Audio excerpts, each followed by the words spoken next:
and welcome to another Biddle. We're set out to have a talk about tech around the virtual water cooler. Anything that is Linux, open source, tech related in that area is on the table for discussion. That includes food, Monica. So just so you know that food is an open source topic. Food is always open source. It is true. I mean, sometimes it's not, I guess, but anything that I do is open source. But I do want to thank Rocco for starting the Biddle community, where I truly felt like I was a member of the nicest bunch of smart and kind people that helped me out through lots of technical issues. Thank you, Eric. And with all kinds of skills and abilities that are, unique to each individual. So welcome, everybody. And hopefully the sound is coming out through well in the YouTube. I'm guessing so, because nobody has complained yet. So this open source food thing, if you were like grilling in your backyard, does that mean I could just like walk up and, say, you mind if I take that steak there and I'm going to fork that? And, come on. Yes. In fact, that is in fact truth, because if I were grilling in my backyard and you showed up, I would absolutely need to shut off my phone. I would absolutely share my recipes and everything else. In fact, I do have one rub that I got from this guy, from Bill, Frank and Bill. He's in this food geekery group that Monica's also part of. And so I took his rub recipe, and I made just a slight tweak to it, I think, maybe, and I put it on my GitHub. So if somebody wants to use the rub that I use on my meat smoker, it's out there. So there's a... This is a completely like side thought here, but if you've ever watched the show like Diners, Dives, and Drive-Ins, yes, it's amazing to me that some of the restaurants are completely open with, like, they just tell you exactly what's in their recipe as they're making it on camera, and then other ones are like, I can't tell you, it's secret ingredients, and so it's always funny to see like. Well, some of them are just very like, it's, it's these 10 things. That's all it is. Knowing that you couldn't possibly make it as good as they do, likely. It's grandma's secret ingredient, Eric. It's grandma's. You cannot see a grandma's secret ingredient. It's an extra sprinkle of light. Passed down from about generation to generation. Got it. I don't think the secret ingredient is love, but... No. And the funny thing is chances are that secret family recipe is from a magazine or cookbook from the 50s, because we all have the same ones. Thank you, Betty Crocker. You know what? That's funny, because my grandmother's been making this pineapple upside down cake for as long as I can remember. And I remember one time I wanted to make it, and I said, Grandma, do you think I could have your recipe? And she's like, it's on the back of the Duncan Hines box. I'm like, you just shattered my entire like vision of like. Anyway. That's awesome. Yeah. Right. Yeah.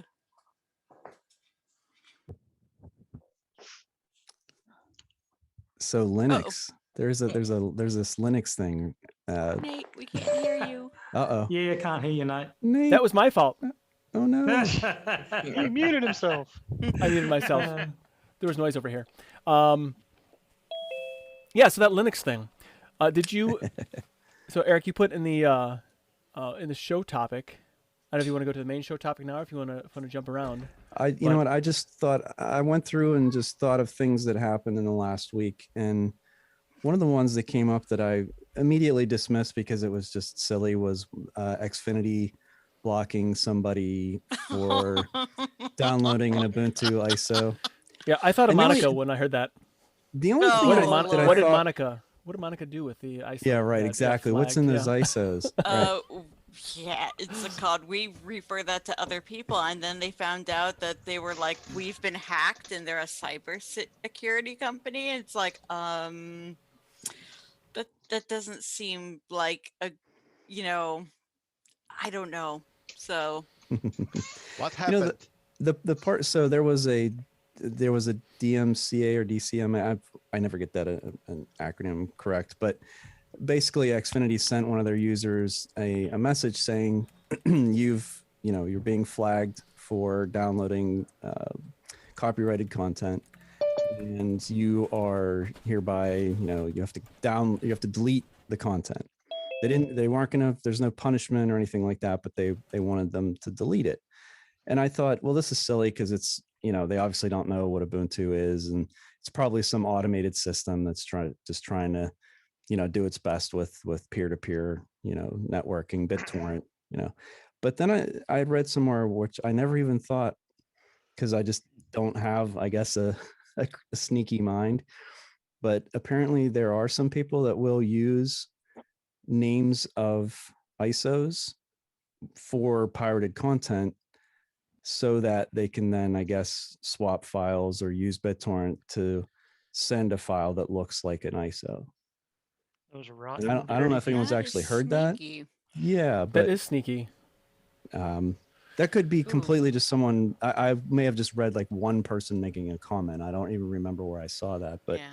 it never even occurred to me. And I just thought, that's very interesting. Maybe so, but I don't know. I kind of felt like it was probably just a machine and automated match script somewhere that just kind of said, nope, and blocked it. But I don't know. Yeah, thankfully the scrolliness was on the OPSEC side, that evidently that it was a fake takedown, and they're like, oh, people do these things to slander us. But also, I mean, I'm on Xfinity, and any of us who are on there know that Xfinity can sometimes be a bit of can be difficult to work with. So, which is sad because I have a girlfriend who works for them. So it should be like, it's like, I'm happy you have a job that lets you stay home, but man, sometimes your employer is a pain. But no, but this was, of all the things that happened this week, there was probably just a moment of, oh my God, what now? So this comes up a lot though with YouTube videos in particular, where it's so easy for the content claimant to make the claim and to initiate a strike or a takedown, and it's almost impossible to defend against. Even under the Fair Use Acts and all these different things that are out there that are supposed to protect people, allow them to use these materials. And it just seems like the law and the rules, everything's sort of set up to make it very easy for the copyright claimant and very, very difficult for, just some random person at home. Could you imagine getting that email? How many ISOs did we download in a week? There are a few problems here, especially with YouTube copyright stuff. First of all, copyright in general wasn't made for the current era. It was made for the era when there were two groups of lawyers duking it out. That's what copyright was made for. But problem is, and I'm gonna say this really, really carefully, I do not say something too bad. Well, listen, if you get cut off and disappear, then we'll know what's going on. But reality is that fair use is a very, very, very complicated thing, and actually many YouTubers who do say that they do fair use actually don't do it, because fair use means specifically exactly according to the law, and it's very specific thing what is actually fair use. So for example, if you're doing a let's say we're doing a review a TV show, if we put a TV show on, we must only talk about the said TV show and what is happening on the scene, in the particular scene that is on. If we just let TV show go and then start talking about something else, then technically we're not following the fair use guidelines. So we're not actually protected by fair use, and we are doing copyright infringement. Right. So well, but I don't even know if fair use necessarily even qualifies in this case, because obviously it's open source software that's being distributed by the company that is releasing it. So technically it's under copyright still, even if the license says that anyone can use it. It's still on copyright, and the license for the copyright said anyone can use it. Well, and that needs to be the case because that way it stops someone from, Yeah. let's say, taking the ISO, making their own copy of it with something else, maybe, and that's where the hashes come in, right? And Yeah. Robert T had actually said, the hash for the file was actually exactly the hash for the Ubuntu ISO. So it was definitely wasn't that it was a weird file or a different file. It was, but again, I think this just goes back to my point about it's just easy for someone to make a claim to the point where it went all the way through to the end user before anyone really thought about, like, does this even make sense? So What if you were on Ubuntu when you were downloading the Ubuntu ISO? well, and I wonder that, Colin, that's a fair question because all of the headers coming from our internet traffic, which the ISPs watch, say, that whatever the header is that's being passed, it is telling them that it's, Linux. So it's a very small number, obviously, from their entire user base, but you have to wonder, are they looking at Linux traffic differently? Potentially. Probably not. Reality is the torrent as a protocol is heavily associated with copyright infringement. Yeah. So in many cases, especially if the company is multiple laws, multiple types of laws, it will go by how the hardest hitting law applies. So hardest hitting law says.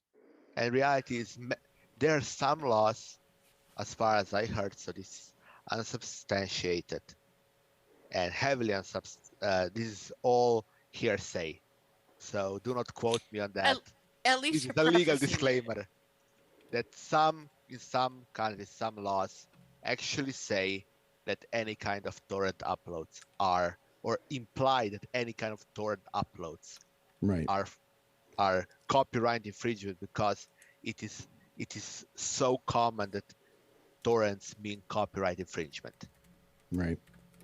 But then you could say the same thing about hypertext protocol, right? I mean, you could say that because I could go to a website and download, pictures that I shouldn't have access to or something like that. That's condemning the entire thing. I mean, I don't disagree with you. I'm just saying that that's a difficult position for someone to take.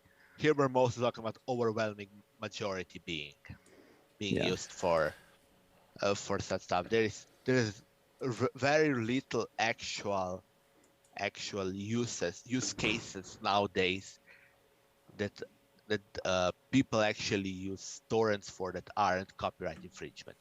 The only one I can right now think of is actually somewhat popular is ISO download, and even then, that is popular-ish. Most people just use HTTPS or hypertext transfer protocol downloads, HTTP downloads. I think Monica, you were gonna. Yeah, go ahead, Monica. I'm sorry. No, Monica. Yes. Am I on mute? No, you were going to say something.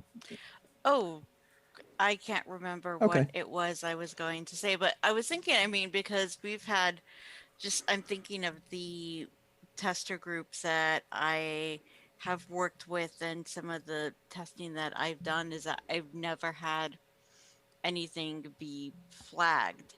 And I think if there were, and especially given the global spread of our user base, which I'm sure is true for so many other distros too, that I would be curious to see how often this is an issue for people, where people kind of get especially people who are prolific ISO testers.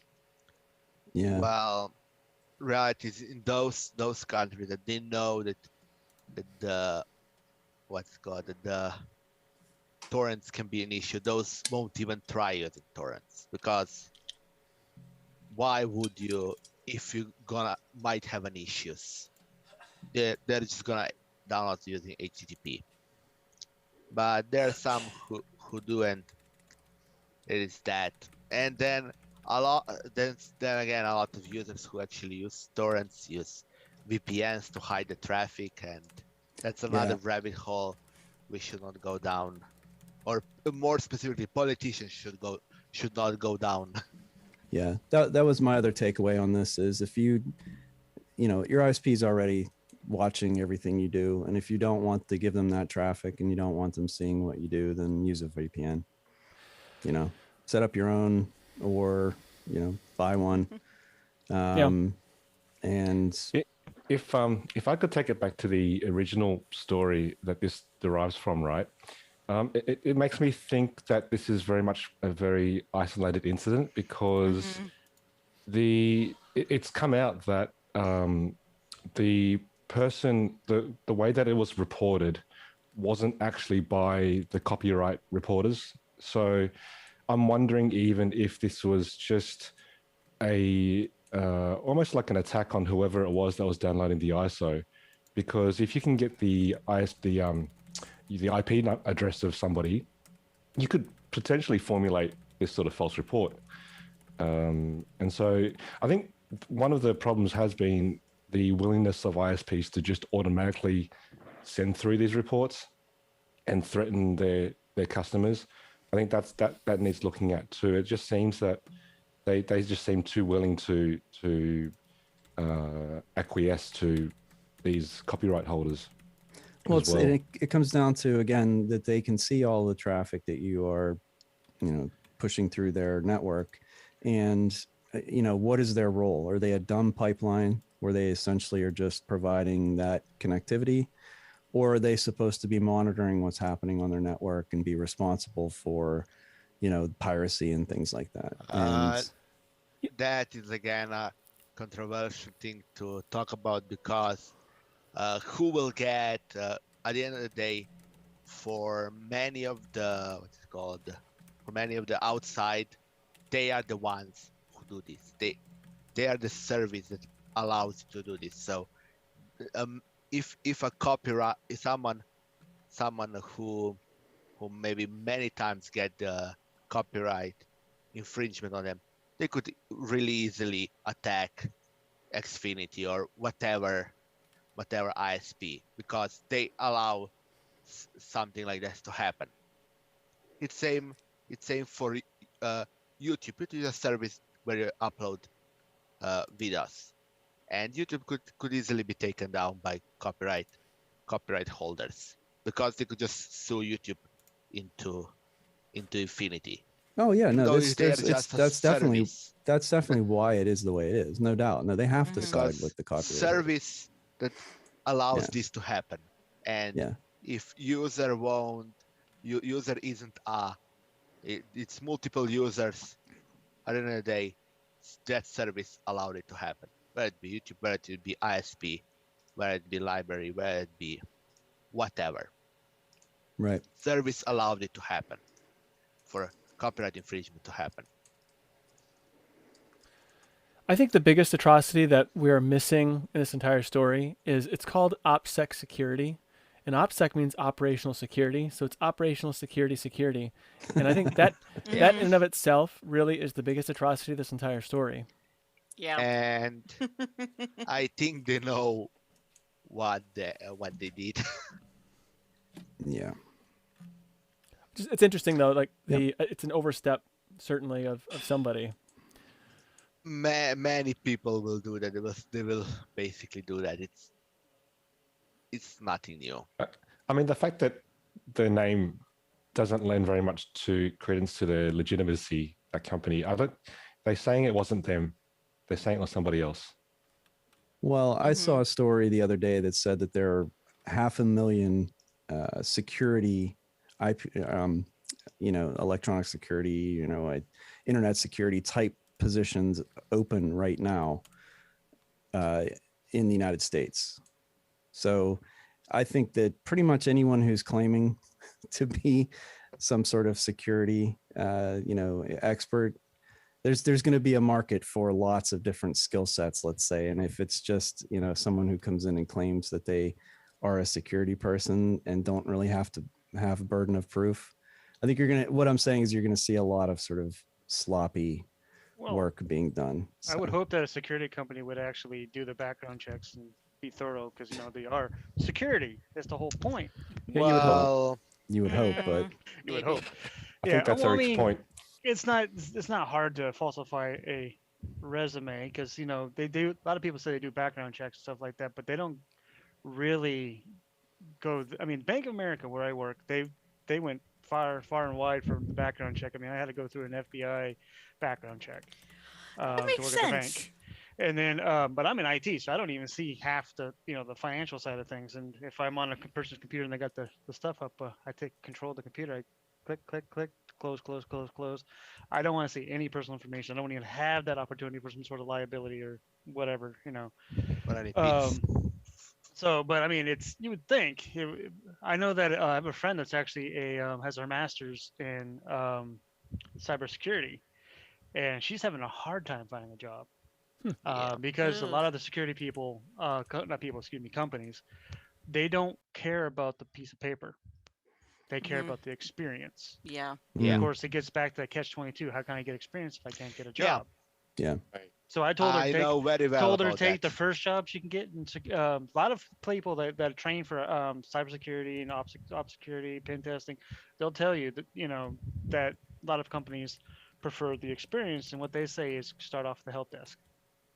Start off small, work your way up, and then you can get once you get some IT cred, you should be able to get in with your degree. On top of having the degree, you'll be able to get into those jobs. So it shouldn't be too easy for people to jump into the cybersecurity world. But then again, there are some companies out there that are desperate to get people in, so they may Colonial Pipeline. let people slip through the cracks there. I hope not, but Well, security is also anytime questionable thing for many companies. So yeah. Right. Well, I think we could probably keep Yeah, we could beat digging that at horse pretty much to Yeah, death on that one. Yeah. Skirty. scared. Good times. So, Eric, has you been doing anything exciting in the Linux world in the last week? You know what? Honestly, not really. I had a bit of a cold that I got from someone out there. Thank you, whoever it was, again, I out don't in like the wider people. world. You're welcome. Yeah, Sorry, and dude. I've heard I've actually saw a lot of people just saying that it seems like now all of a sudden colds are going around, and it wasn't anything serious, but it was just annoying. And What is it called? All colds are annoying. I understand. Yeah. Rhinovirus is around us all the time. Exactly. Just most Exactly. people don't get it, and currently, it's a bit questionable how well our systems are currently. Yeah. So anyway, no, I'm still on Ubuntu 2104, have been since December. I've upgraded, obviously when 2104 came out, but yeah, I keep trying different things, and I actually did install Pop OS dual boot, and had to, go through some different steps to get that working because Pop doesn't make it easy. But it's fine. It's like Ubuntu with a different shell, basically, and some different extensions. So, it really, I was using it and I was like, well, I've already got the Ubuntu instance all set up with everything. So why am I going to just redo all of that for no particularly good Right. reason? And If it works, why break it? yeah, I'm interested to see what they're going to do with Cosmic, which should be coming out here, in the Agreed. next couple weeks. But, otherwise it's just, of course they do a nice job with the theming and all the rest of it, but that's just neither here nor there for me at this point. So, Right. Yeah. but how about you, Nate? Have you done anything with Linux this week? No, just Windows this week, honestly. Here we go. Vinyl windows for my house, so not actual soft windows. Ah. But You But what I hear though is I hear Peter has some very exciting news, and I really want to hear what's going on in his world. Yeah, today I saw something on Twitter and Mastodon which excited me. A few years back, the Solus team went through a change. We won't go into all the details again, but the Solus team went through a change, and the new team took back the ability to fund the project. Today, that funding has been opened. They're using a company called Open Collective, and if you want to Mhm. support Solus, and why wouldn't you? Go ahead and do it. Very cool. The Solus can now be funded. So it's been Was there? what, 3 years since they've didn't About have any that, funding? Yeah, about 3 years. Yeah, Wow. the main developers have been doing it themselves. Okay. Oof. Well, I've heard that's that awesome Open that they've been Collective doing that. before. Was it Manjaro? Someone else uses that Open Collective. I've heard that. Today was the first time I heard of it. Yeah, I never. That's the first I've heard of it too. So as soon as I saw the link, I clicked the link and got my credit card. Mm. Very cool. Nice. Well, good for them. I mean, that's tough not Do being you able know- to get. Do you know if they're getting if they got quite a bit of activity on there yet, or is it It's they just starting started? to. Well, it's That's day good. one, but they're starting to. They actually do a lot because remember they support Budgie, which is used in a lot of distros. They also update the Brisk menu, which is used in Mate. Mm-hmm. So it's quite an important team. Yeah. That's cool. Well, good. I wish the project the best of success, and that it keeps, that their users can continue to be happy. So I'll put the link to the blog in the chat. yeah, thank you. Very cool. Thank you. Hmm. Well, in other interesting distro news, there's a new Manjaro community spin that looks like Mac OS. So if you are a fan of the Mac OS, they have something called Cutefish OS, which I think sounds way cooler than Mac OS personally. Cutefish. I run Cutefish. And so it uses an in-house desktop environment called Cutefish Desktop, or CDE, which isn't that already taken? Oh well, but it resembles the iOS or Mac OS and iPad OS interface. So, has anybody played with that or interested in playing with something that looks and feels like Mac OS? Do you think that's encroaching at all on the Elementary or Pantheon desktop environment? Do you feel like that's an encroachment? It's open source. You can do what you want, isn't it? Well, I know, but like if you have one project that looks like Mac OS, I know the Elementary people get all upset when they say that, but whatever. But it looks like it, and they use the open Apple option thing right in their symbols. So until they remove that, their version of the meta key as looking like the open Apple thing, I will not. I will plug my ears and say that they're just saying a bunch of blah blah blah. Well, but and let's also say, it was an E. well, yeah, I'll also give you some credibility by saying that Apple is a desktop paradigm at this point, right? Mhm. You've got Microsoft's or Windows is a desktop paradigm, the bar at the bottom, menu on the left, and icons on the desktop. And think of like Manjaro's GNOME release, where you have the desktop switcher and you can switch, or Zorin, right? Zorin has the desktop switcher where you can switch layouts, and those are just desktop constructs at this point. So Mac OS, and whenever you think of I don't like when people are like, oh, it's a clone, or it's a way of laying out the system, right? I doubt highly beyond the way it looks that it functions in any way like Mac OS will, right? Is there anyone here that thinks that it's going to be a genuine Mac OS clone? No, of course not. It's going to look like it, right? So, Obviously, it's inspiration. Obviously, Mac has inspiration towards certain people, right? And they want to Sure. Right. do something similar, right? I mean, everyone gets their inspiration from somewhere, right? So, I think that's why people do that sort of thing. Yeah, some I people think- like the dock on the bottom, the bar on the top, and it's a way to use your desktop. I personally run the Pantheon option. Oh no, what? Yeah, the Pantheon on Mate Tweak, I think it is. I should Mhm. know that, but Right.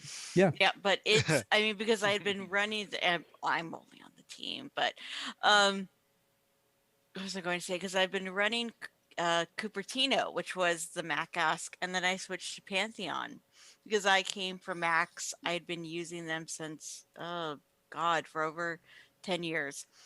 And I switched to Pantheon, and I'm like, holy crap, this is way better. This is so much better. And so I really, and so I didn't think that it was a clone. I think it's like, okay, they took that that that paradigm, and I think that's a really good way to put it, and in my mind they improved on it drastically.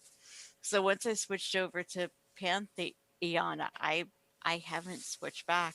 So I find my comfy spot, and once I'm there.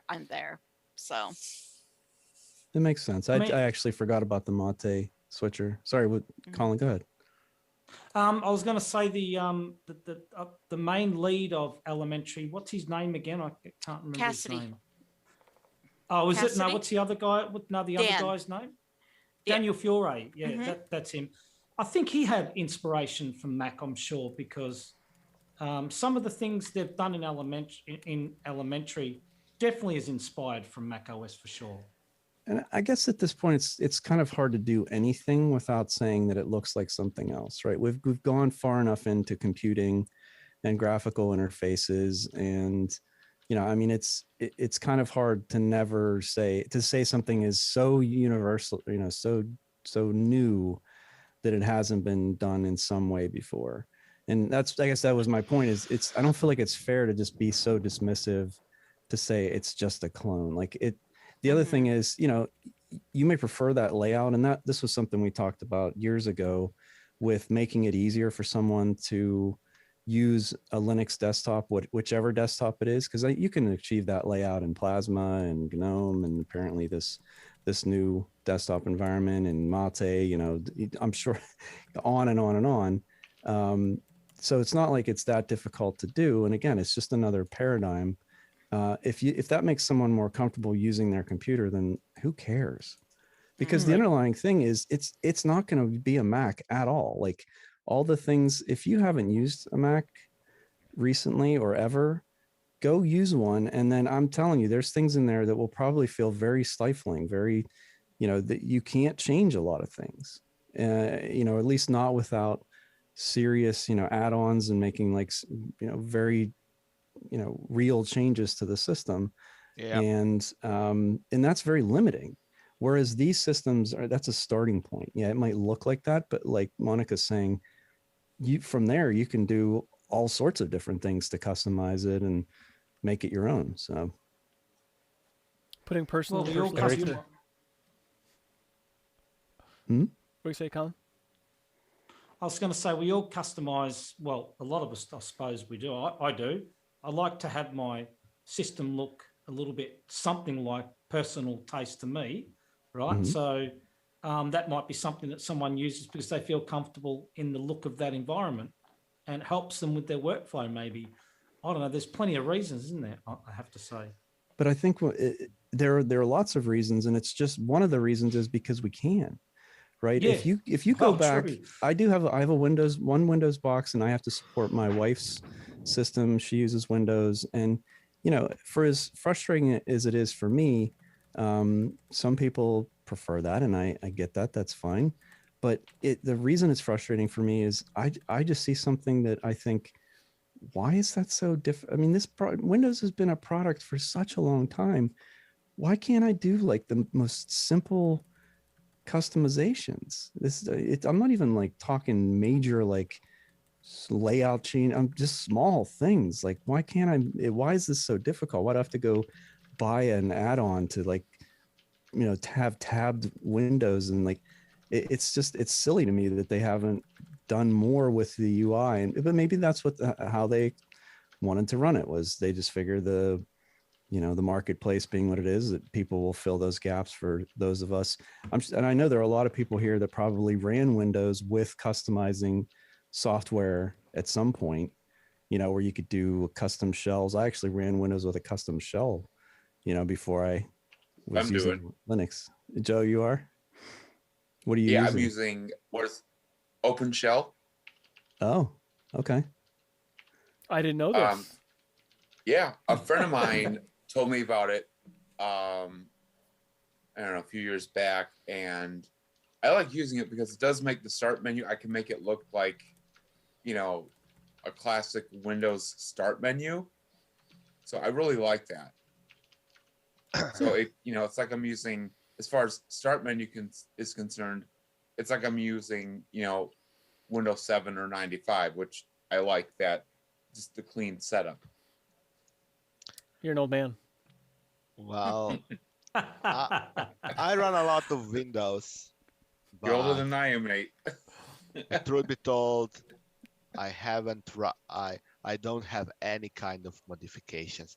Only thing I did, I changed one setting, and that's it. I changed the setting so that the start menu becomes start screen, because truth be told, that was genius what he did. Oh, they like the dashboard thing? You like that? Where it covered Yeah. up the entire? Oh. Yeah, Feel because like at the I end of guess. the day, what I use start or a start menu or start screen, what I use it for is to search for program as a launcher. That's about it what I use. Start. And to be honest, for in the since Windows, even before Windows 8, I barely use start, and in Windows 8 I got used to using start as a launcher, and that was the only thing I used start for. So Yeah. screen made more sense. Well, so back to cute. What is it? Cute. Cute fish. Cute fish, yeah. Fish. So does anyone actually have any interest in yet another desktop environment, or is it something that you'll at least take a look at? And I don't know. I'm curious. Probably not. I'm kind of like on the big pod train there. I download Linux and I use it. I don't need to change anything. I don't need to, make it look fancy. I don't need to have all these little. Oh, I Jason, don't even remember where's- what that thing is called that you can put on your desktop where you can see all the readouts and all that kind of stuff. Where's I your don't even sense of know. excitement, Jason? Come on. You've My got sense of excitement is using it. My I'll sense probably of, take a look my at it. sense of excitement is on the server that supports everything I'm running. Yeah, I That's mean, exciting. I And sit that's here why- and That's fair. I mean, that's why I have like every operating system known to man basically in my room right now. The Mac OS, the Windows, the 15 different versions of Linux running. It's that's how I get my excitement. I try different things. Like I tried that Bodhi, or however you say it, Linux. Mhm. Tried that out. It was all right. Not really a fan of the green. But How dare you? Yeah. then I tried to install MX Linux onto a laptop, and it wouldn't install. I had that fun issue. I still haven't figured out why it wouldn't detect my hard drives. The hard drive that I had in my laptop, for whatever reason, it wouldn't mount it, or whatever it said it couldn't do, and it just wouldn't get past that part of the installation. So I tried it on a different laptop. Still didn't work. Tried a different distro. I think I tried Kali Linux instead. Installed perfectly fine. So there's nothing wrong with my hard drives. But that was my excitement as far as Linux goes right there. I don't need to tweak anything to get excitement. I just try different distros. That's my idea of tweaking. And like I Yeah, said, I might give it a go. yeah, I I think did I'll give it a a. go. The only thing I really download on Linux, other than than basic stuff, is I do like Bashtop. I did like that, and I always get Ranger and a few other CLI things. But See, that's how it starts. You start collecting, you gather your Tools, sort of yep. list of tools, and yep, things I Yeah. normally use, but I don't have the tweaks. Like I don't go into terminal and make the terminal pretty. I don't go into like I said, I still can't remember that program. There's a program that you can put on your desktop where you can tweak like a area on your desktop. I know what he's talking about. What is it that comes with Yeah, me too. I know.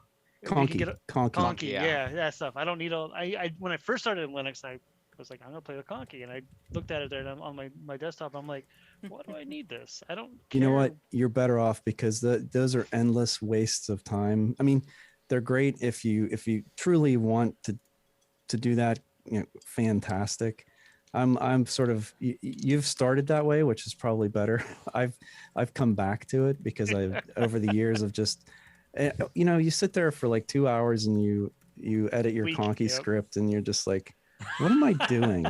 Then you get it to run and you look at it and you go, that's it? That's all it You know, does? right. What could I have done with my life today? You know, other There than would have spend, probably nothing better else you could have done than play with the Conky script.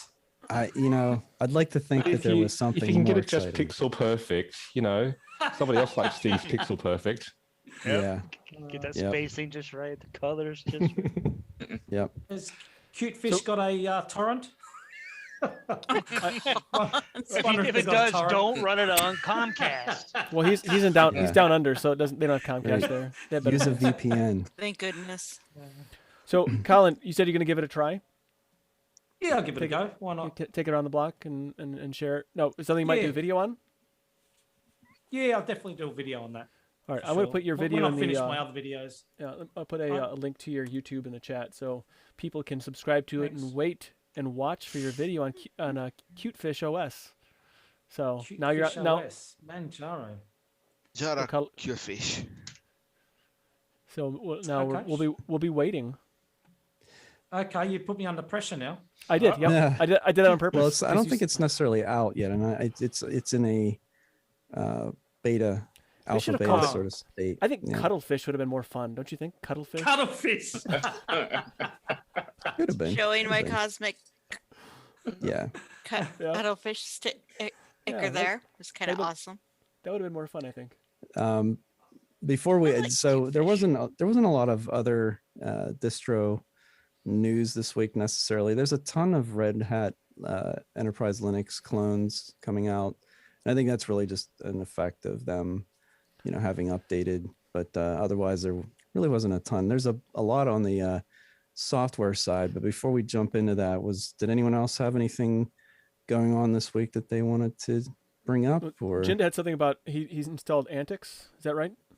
Yeah, I tried Antax. I downloaded it and I kind of cheat because I put it through VirtualBox and I went through the USB-C port to a SATA port to install it, and it failed. It said it couldn't finish it.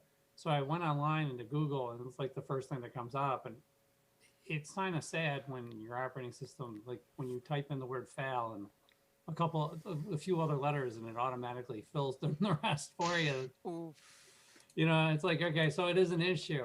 But you have to remember, Antax is basically this operating system that somebody would want to run on a flash drive so they can put in their pocket and carry with them.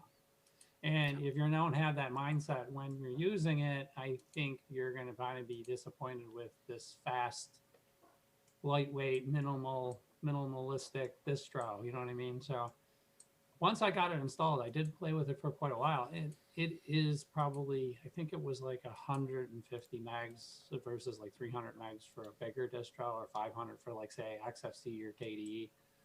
I mean, it was 150 when I went into to HTOP. I was like, it's tiny and it's fast and it's light, but it is so minimalistic. There is so many programs in it that are so, to me, out of date or annoying because they're older style ones.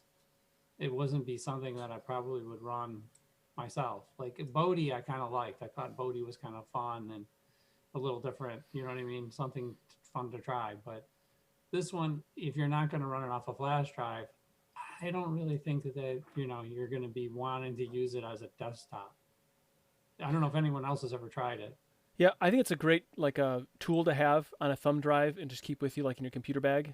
To me, to me, Antix is like the best. Like, so if you need to if the computer's failed for whatever reason, or you need to try and access the data on it because something else has gone wrong, maybe it doesn't boot. It's great for doing interrogation on a computer and find out what's gone, or even data retrieval. It's a really nice tool to have on a thumb drive. That's how I view it, and that's how I've used it, and that's what I do with it. So, but I think Antix is great. It's also, I think, was it Peter that said it in the chat? Antix is the junior to MX Linux. So those two projects are intertwined. A lot of the same developers. Doesn't Dolphin call it the Swiss Army knife of Linux? Isn't that what he calls it? Yeah, pretty much is what it is. Yeah. Oh, it is. It Yeah, is. It's 100%. It's yeah. awesome. It's bundled with a lot of tools too. A lot of really neat tools. I can't remember a lot. It's been a few years since I've checked it out, really dug into it. But it's a it's great. Also, like if you want to do like grub repair, like let's say you screwed something up with your grub, Mhm. it has all the grub repair tools, and you can get a Nice. system operational again. That's really what I think it's best used for when you mess something up. Because I used it actually to recover an OpenSUSE machine that had a power failure, and it had XFS instead of Btrfs for the boot, and something happened where the XFS didn't recover, and something screwed up with the grub, and so I fixed it. But yeah.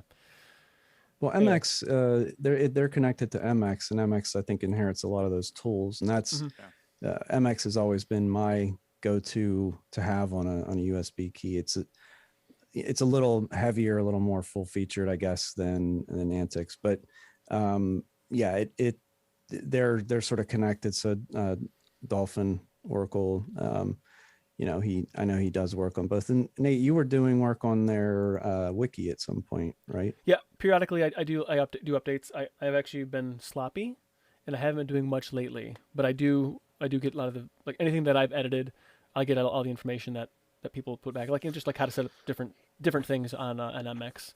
So I maintain things for the smart card reader, make sure that information's up to date and so forth. But yeah, it's little things, just little bits of information for MX. So I like it because it's super stable, it's super fast. It's a really nice distribution. Just like it's like one of those really comfy sedans that have the really soft seats in the back.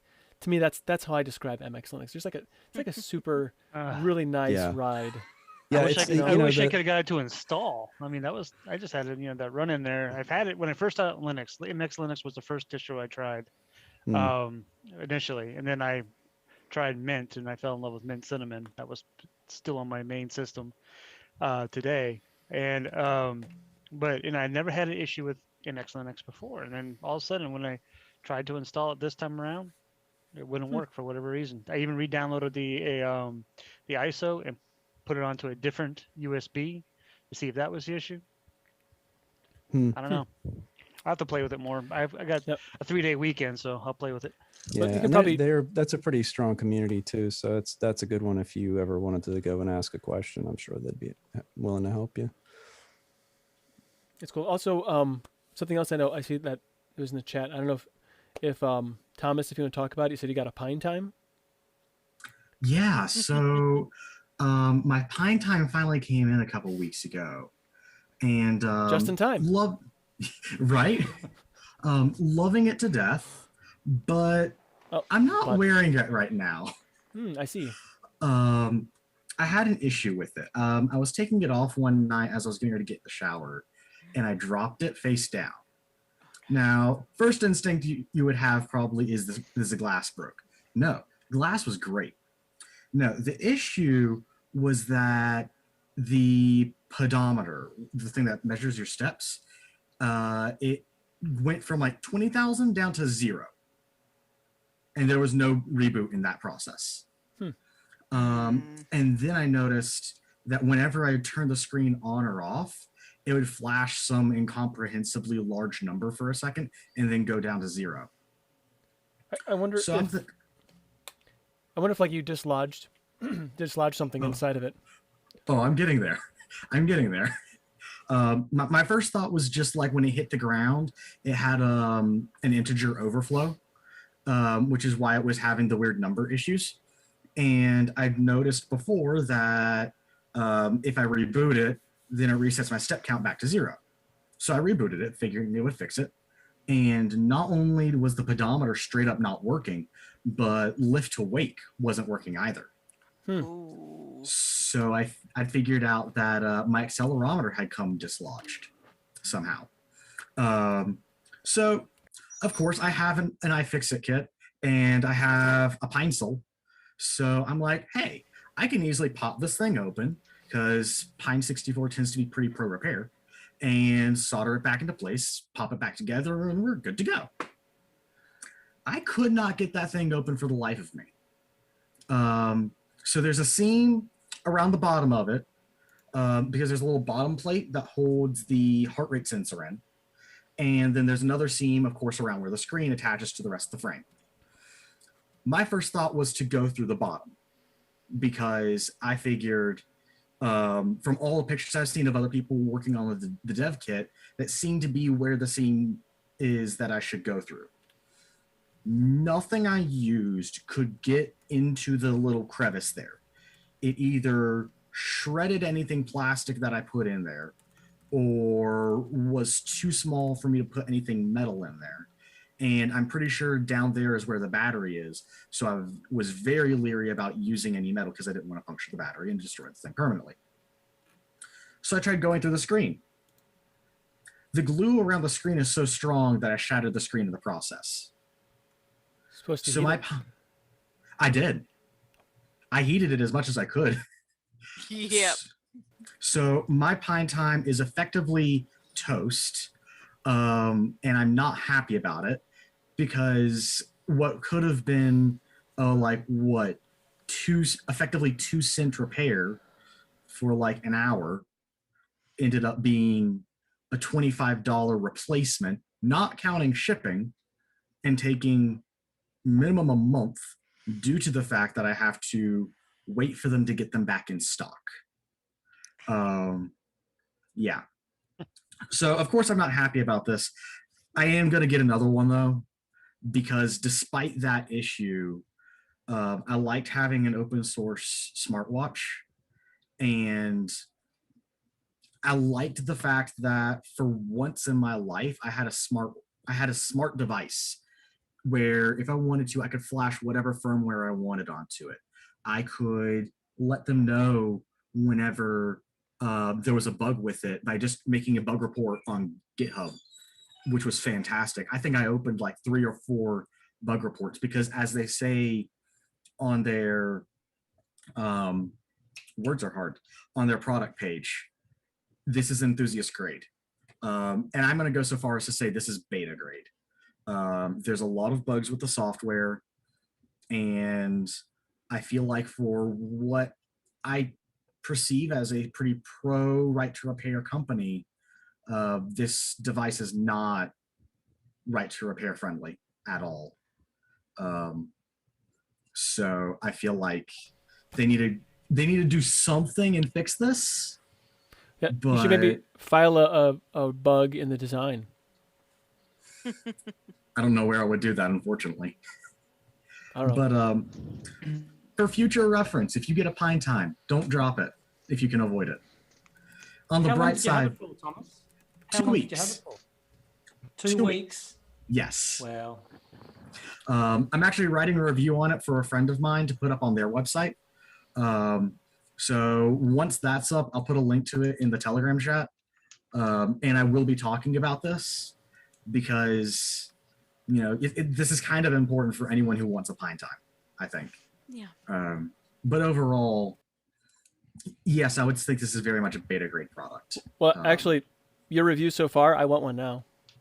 I'm not kidding. I mean, yeah, everything it had, I was really happy about. There are a few, what I guess you would call niggles.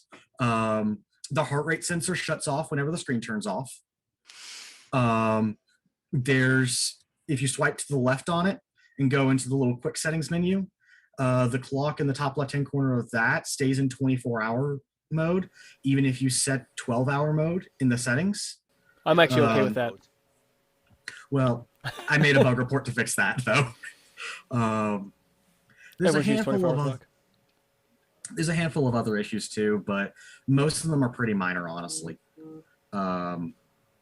If I had to give them suggestions for things to do for a Gen 2, make it easier to get it open and repair it, first off.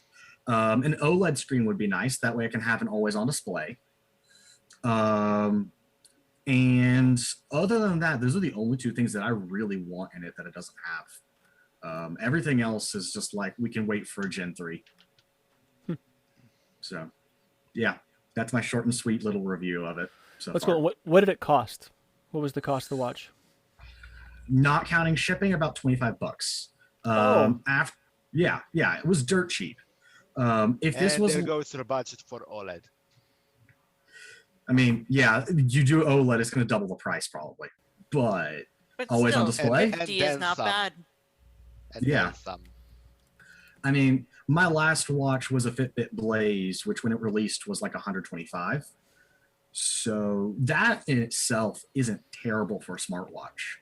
But $25 is like, we're talking about a toy at this point for a child. So yes, I know I'm not factoring in shipping, but you know, what you gonna do about that? So with shipping, was it about $50? No, I got the standard shipping because I wasn't in that big of a hurry to get it. I think shipping for me was like 15, but if I got, for me, if I got the fast shipping, it probably would have been like 30, 40. Yeah. I don't remember the exact price. So that's great. I put a link to the Pine Time in the chat, so some people are interested in checking it out. I think that sounds like fun actually. Is there any what are some good features? So for the 2 weeks that you actually had it and it was working, what would you say some good features of it? Like, could you interface with your to your Linux machine with it? Like, was there software that you could use to like extract data from it? So I did actually find a companion app that I could use with it on my Linux desktop. And it was I could even build it for x86, even though by default, when you get it, it's built for ARM because it's meant for the Pine phone. But most companion apps, the limit of their function is synchronizing time and flashing new firmware. As far as interfacing with other devices, there isn't a lot of functionality yet because a production device literally just came on the market a couple months ago. Personally, I feel like the best parts of it were, well, for starters, the pedometer was pretty accurate. In comparison to what I normally did at camp, because I've been at camp for the past week. When I was at camp, I typically did about 20,000 steps a day, and it counted about 20,000 steps a day, so it seemed pretty accurate. It has a flashlight on it, but that's kind of because it literally just sets the screen to white and turns the backlight up to max. So take that for what you will, but it's there if you need it. The heart rate monitor, if the issue with it turning off on the screen turns off, if that gets fixed, then that's nice. But it also comes with a handful of games. So you can like play 2048 on your watch if you don't have your phone, which I find nice. And then of course, it gives me notifications right there on my wrist. I can't respond to them. But for the hardware that it has, that limited functionality I'm okay with. For like a Gen 2 or 3, I would like it to have a microphone and a speaker. That way I can talk on like a phone call on my watch, like you would see in like James Bond or Jimmy Neutron or something like that. Because I feel like that's what a lot of people want out of a smartwatch, is being able to make a phone call through it. Or if the hardware is powerful enough, maybe even voice recognition so that I can. Well, looks like his Pine is out of time. It's eating up all the bandwidth on his network. It is. Yeah. Well, I think it's cool. I definitely want to. I think I definitely want one now. Actually, looking into it, I didn't realize it was actually available for purchase. I'm a little out of the loop apparently, and that's actually exciting. My concern, and I think what he's saying with Gen 2, Gen 3, I'm wondering this about the Pine phone, the Pine tab, like all of these Pine products. Will they ever want to make a better version of something, right? Like, let's say, they've got the Pine phone. We've gone through several years of testing and development for UB ports and like all these, different systems you can be running. And it's becomes like, let's say, a very polished experience. I still think a limiting factor is going to be if the hardware is not, reasonably close to a usable modern standard, that's going to hold back on the hardware side. And I hope that they're not afraid that, they don't, instead of a $200 that they might want to throw a $400 version out there. Like, we were just saying, doubling the price of having an OLED screen on the watch. Well, I don't think that's necessarily the worst thing, right? Because it gives people a choice, and a real choice, not an enthusiast choice, right? I mean, if they're saying it's enthusiast level, I'll be honest with you, I'm glad that you had a chance to play with it, and I'm glad people are interested in using it as, I guess, a testing, tool. But I don't want, I don't want to participate in that personally. Yeah, I want to watch that works. And even if it's let's say a reduced set compared to what the definition of a smartwatch might be, same on a phone. And I know there's going to be some trade-offs between, let's say, what you get from having an open source stack versus a, proprietary one. I get that, but I think ultimately, if they can bridge that gap between enthusiast and maybe more mass market, that's sort of what I'm wondering is, do we think they'll actually get there? And is that anything they're even actually interested in? I think I'd be interested in that. Like if I'm just thinking, just noodling this around, which I tend to do. If you had if you just gave like the basic data to like, you can easily pull it down to your computer and like run some of your own metrics, like, generate do like a little Python script or program, whatever, to like give you some real analytics that you can store locally. To me, that would be my key reason for wanting it, actually. So if I go for a walk or whatever, it monitors my heart rate and so forth, or if I go for a run, more likely, then I can actually pull some more information out of that and do my own analytics as opposed to whatever Fitbit or Garmin or whoever would give me. So that's why I'd be interested in it personally. Heck, important to an Excel spreadsheet, make some cool graphs. I would never buy it personally because I don't wear watches. That's the only reason. I don't. I'm weird. I don't like jewelry. Yeah, there'd have to be some very compelling reason, because I don't wear watches either, but I could be persuaded. It's gonna take a lot of persuasion for me to do it, because people been trying to get me. My sister tried to get me a Apple Watch for Christmas once, and I was like, nope, don't even bother. I won't wear it. You know what's interesting in all these Apple products in healthcare? I swear every nurse that takes care of me whenever I go to the various different facilities, all of them have Apple Watches. It's unbelievable. Yep. The penetration they've made into the healthcare market. Well, I mean, Apple Watches are pretty much everywhere because, iPhones and iPads are pretty much everywhere. If you go to a hospital, whatever, they have, when they walk around with their pads and stuff, I believe they use 99.9% iPads when they're, if it's a pad they're using in the hospital, because there's nothing really else on the market that has the strength that the iPad does, so to speak, of the ecosystem. No. So that's probably one of the reasons they have the Apple Watch is it syncs with everything. Hey, Steve. I was going to say it's a little suspect whenever Adam and Steve show up at the same time. Trust me, I don't want to be seen with him any more than you do. Me. Goodness. What's up, Adam? How's it going?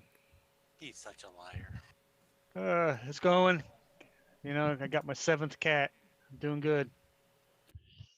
That's something. More cats. She was right there just a second ago. She's slowly coming inside. She's been hiding outside all day, avoiding the other cats because it's a whole new environment. Even though she came from home with other cats and dogs, it's still new. So new cats. So they gotta work it out in time. Yeah, a lot of people do that. Hopefully. Whole keep them separated so they can get used to the smells. I'm like, nope, I'm gonna throw you to the wolves. You guys figure it out, because it's the easiest way to do it. And they've already touched noses. They've done that thing. They've hissed. They growled. They chase each other. So they're working it out. So Adam's here just in time for one of the things that I wanted to talk about, which was that Linux app support on Chromebooks is coming out of beta, and that talk about infiltrating a particular marketplace. Chromebooks have really, done well in the education space, and now this opens up. And they've had Linux app support for a while now. This isn't like a brand new thing, but I guess now that it's out of beta, it's not enabled by default, but it is available. So that means that there'll be, owners It of. is trivially simple to enable. Okay. It is And extremely easy. so do you see that? So when we talk about the Linux desktop on, and market share and stuff like that, it's Chromebooks are not an insignificant amount of that number. Actually, recently Chromebooks surpassed Mac OS in terms Oh, of wow. market share. Yeah. Yeah. Wow. Do you see this? Probably has something to do this with the pandemic. So the other thing that's happening is that there's more higher end hardware that's coming out for Chromebooks, because the other thing with Chromebooks would generally be lower spec systems. So if you could run, these apps on it, but they would be very limited in terms of memory and processing power. And but now I actually just saw that Acer announced the new Chromebook with like 11th gen core processors and lots of RAM and fast SSDs and everything. So it's more than just, the $200 Chromebook you get your kid for school, right? Like there's a pretty wide range of machines that are out there running Chrome OS. Well, and plus now we have this generation of kids who have come up using Chrome OS, and maybe they're going to be comfortable on that and want to carry that forward. Yeah, it was actually funny you mentioned that. It was maybe a year or so ago. Well, I guess 2 years ago. I kind of forget 2020 existed. So it was a couple years ago. My nephew wanted to show my dad something, and that he was doing it was like a kind of it wasn't Scratch. It was something similar to Scratch, like a simple programming thing. And my dad was like, "Well, I don't want you installing all this stuff." He's like, "No, it's just in Chrome," and because everything they do is just in a web browser, right? So he's like, as long as you got Chrome, and that's all that, didn't have to download anything, just logged in with his school stuff, and there it was, and that's the reality for that, right? They're just used to it, right? Where's Chrome? I can do everything if I just have Chrome. I'm fine. Well, and I'd hazard to say even most users, I mean, I certainly I'm doing work on websites and things, so it's maybe a little more focused for me, but I would hazard to say that most users nowadays are using a web browser a significant amount of time. Actually saw a demo. It's still in beta. You still gotta I'll get on a wait list for it right now, but they showed off some Visual Studio code spaces at Build, where you can actually run Visual Studio Code in the browser entirely, and debug your code and everything all in the browser on GitHub. And it's even being able to do that, right? It's nuts. Nice. I'm all for the Chromebooks or whatever getting better hardware, because that was one of my working in the the IT industry with the bank, and the bank having to issue out thousands and thousands of Chromebooks because there wasn't enough Windows-based systems to give the employees when the pandemic happened and everybody had to go work from home.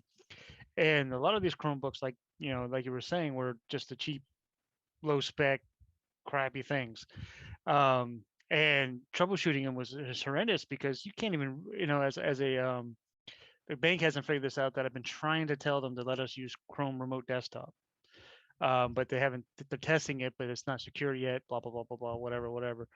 But we can't remote in to Chrome systems, because from a Windows-based system to, the troubleshoot and stuff. So we have to trust that the user knows what they're doing, and, that's not good.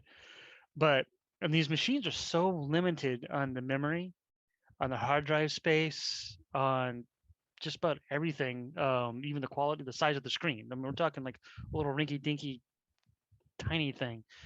That it's a nightmare. And if they can get better quality, better RAM, bigger hard drives. So most of them only have they're like netbooks basically. 128 gigabytes or 256 gigabyte hard drives.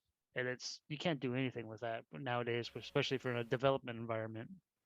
So hopefully they do get their stuff bumped up and allow us to, get them some better hardware to go with the Chromebook. I thought it was interesting that it was it was a story that it just didn't seem like it got a lot of attention. And I guess in general, I would say that the people in the Linux community don't take Chrome OS particularly seriously. There's a large anti-Google sentiment in the Linux community, so that kind Fair of comes enough. with it. But if it overtakes Mac, I mean, that is not insignificant. Correct, yeah, and it is technically Linux, but you know, Yeah. there's a lot of anti-Google sentiment, and I'm not saying that's right or wrong. I mean, there are various degrees of trust that I give Google, but as far as the Linux app support, it's actually really pretty well done. It runs basically a VM, similar to something like WSL, but not quite as complex. It's running I think it's Debian by default. I've never really tried to replace it with another distro or anything. You can switch it to like other Debian branches like testing or SID or whatever. But it does have integrations with Chrome OS itself. So if you install a graphical app, say like Krita or something like that, the graphical app does show up in your launcher. Like when you go, you hit the little search button and type in Krita, it'll show up an icon and everything. And I think it has like a little penguin or like the word Linux next to it. I can't remember exactly what, but you can launch a terminal and get the actual Linux environment. I've been in an effort to try to do things. I have Visual Studio Code on there that I installed through the deb package, right? It does interface with the file browser as well, so you can go into the file browser on Chrome OS and there's a section there for your Linux files, and you can go into your home folder or whatever, and you can move things from Google Drive into your Linux environment and stuff like that. It's pretty robust in that way. I was able to get Git working, all these various things. I didn't have too much success getting Docker running, and I think there's a way, but I never really bothered. But there's a lot you can really do with those, not just from a development standpoint, but you look at, there are a lot of web apps now that have creative software and stuff, but you can install something like Kdenlive on there and edit videos on a Chromebook, right? Or if you really want something more powerful like Krita or GIMP or something, you can put that on there. Audacity you can get on, anything that's basically in the Debian repo you can run on. I didn't try I think Flatpaks do work. Yeah, I was gonna say that Snaps might be... do not work. I them they do work. I get Flatpaks. On a Chromebook, like an official Chromebook, or on Cloud Ready? Okay. No, HSC CO2. Okay, yeah, it's a really great experience, and I think it's actually running Wayland, if I recall. So, I wonder how it compares to, like, I used Crouton some time ago on a Chromebook that I have. Way better. Way better. Way better. Because Crouton, just from my perspective, Crouton I thought was really great. I mean, you just switch over to the environment, but having it integrated sounds way more convenient. Yeah, Crouton was fundamentally separate from your Google, from your Chrome OS, right? So it was a Chroot environment. So I wonder then how it doesn't use a similar like Chroot type environment, or maybe just like a containerized. It's just a VM, yeah. So it's an actual VM, not it's a lightweight VM. It's not a container. It is in fact a VM. Does it use like KVM or a QEMU, or is it something else? I'm not entirely sure what they're using on the back end of that one, but That's it's extremely lightweight. Jason was talking about the limited memory on these machines, and maybe the 4 gig models might be stressed, but I have an 8 gig Chromebook, Pixelbook Go or whatever it is, and I never have any memory problems on that. Even running like the Linux VM and Chrome and Android apps and all this, it doesn't seem to slow it down. It's pretty impressive what they've done with it. Yeah, when I was saying memory issues, I was thinking more along the lines of because of the bank systems. They have, because you have to run everything in virtual machines on those things, and Horizon for some reason, the Horizon that the bank uses, because they have to use their own little thing that they do with Horizon, causes some memory issues, and especially when they load up the virtual machine on there and all the different programs and stuff they run inside of it. It's the allocation. They haven't got it down pat yet. They recently just pushed a new version of Horizon and broke everything. So, yeah, broke everything on the Chromebooks, mind you. So that's what when I was saying memory issues, I was talking about on the bank side. because they try to do too much with all the systems they use. It's So there was interesting. an interesting use case I had for the Linux environment on the Chromebook for a time, just as a sort of a self challenge. Not actually had. I mean, I was fairly productive, but I wanted to try to use my Chromebook as my work machine for a while, right? Well, the sticking point was that we didn't have licenses for employees to use the VPN software on a Chromebook, because there was software for a VPN, but we didn't have a license for them, right? So I knew that OpenConnect worked perfectly fine through Linux. So all I did was go into the Linux environment again in a VM, start up the VPN, and I installed Chromium, the open source version, within the Linux container, so it shows up as a separate app. And as long as I'm running the Chromium from the Linux container, or VM in this case, as long as I'm running the Linux Chromium, I have access to my VPN. So Oh, it's kind of a neat little workaround there, which was Could you run could you run Firefox? The man, right? You can. Could you run, yeah. You can run Firefox. You can run Firefox on a Chromebook. Yeah. Nice. The Linux thing, yeah. I've been, I wish my Linux machine that not Linux machine, excuse me, Chrome OS machine that I had wasn't locked down. Because right now the only thing we can do is access Horizon and log into virtual machines on it. Because I would love to play with that a little bit more. I'm half tempted to get a Chromebook just to play with it. Good So luck. Max Henney They're brings hard up to a get good, right a good. Well, he doesn't a question, but he makes a statement. So, have you played any Stadia games on your Chromebook? Yep.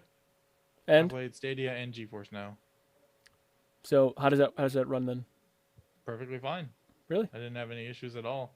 I mean, the display is obviously it's a Chromebook display, right? Even the nice ones are still so their response times aren't super great, but they're still perfectly playable with a controller. If you want to use mouse and keyboard, there's gonna be a little bit of a latency there if you're sensitive to that, but otherwise, yeah, it worked great. Over Wi-Fi and everything. I have a really good connection. I have, great networking hardware, so your mileage may vary, but it did work perfectly fine.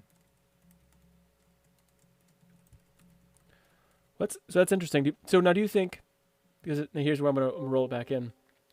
Do you think that that this is going to have a negative effect on the Linux desktop, or do you think it's not a factor whatsoever? I don't think they're the same in audience. No. Okay. Yeah, I don't think it's going to be a factor.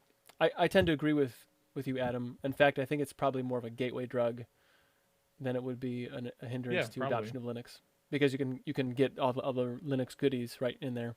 If nothing else, it helps to support the open source projects out there.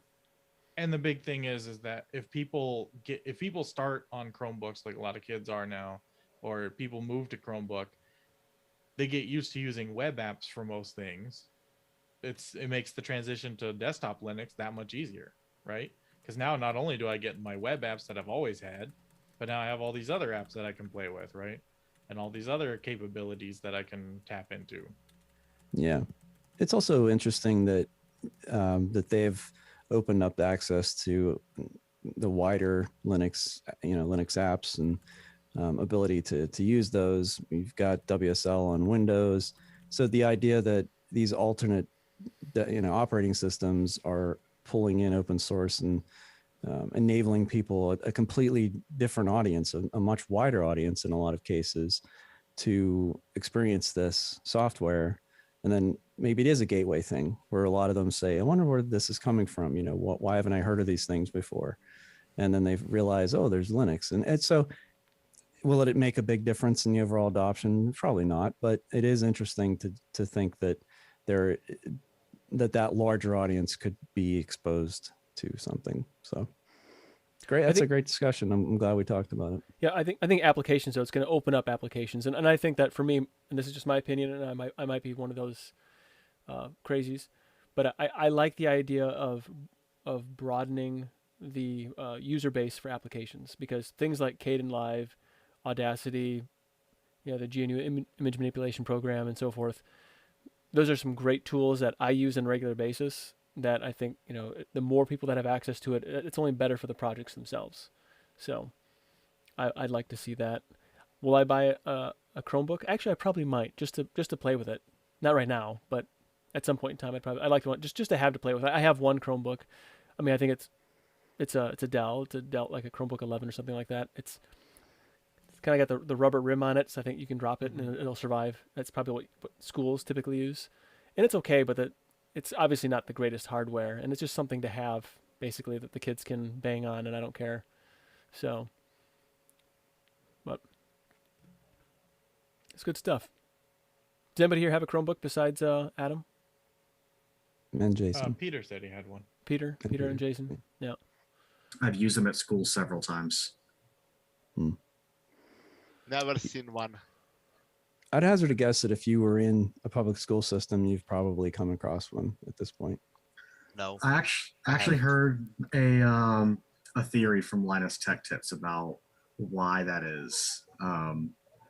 In like the Pixel books, apparently his theory at least is they're making these uber cheap, mass producible Chromebooks and just selling them in mass to schools to get the kids used to the Chromebooks. And then when they get older and get into the workforce and want something that looks a little bit more professional, but still run something that they're used to, they end up picking up a nicer looking, a more powerful Chromebook.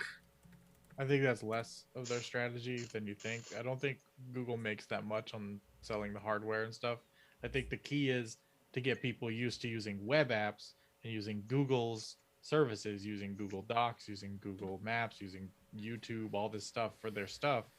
And then because Google's platform is not specifically Chrome OS. I mean, they do make Chrome OS, but it's not as important to them as is the web. They want people on the web. They want them to go to the web for things and thus Google for things rather than using Microsoft Office on Windows or, iWork that nobody uses on Mac or whatever the case may be.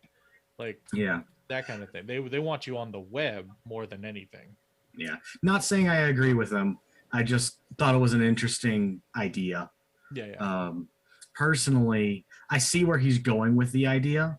And I could see that being like, an afterthought as far as this could work too. Plan. That was Microsoft's thing in the 90s. Like they just, Apple was big in education before, but Microsoft just bombarded education because they knew if they got kids using Microsoft Office and Microsoft Windows and stuff early, that when they become professionals, that's what they're going to use at work. And that's what bore out. That's what happened. Yeah. Yeah. So Steve, honestly, go ahead. No. Continue. Finish your thought. No, it's cool. I'll shut up. All right. So Steve, you just put in the chat that you said you tried Cloud Ready and you're impressed maybe turning your father-in-law's PC into a Chromebox or Cloud Ready box. What is the driving force behind that? Like what specifically says, wow, this is great, I'm gonna put it on my father-in-law's computer?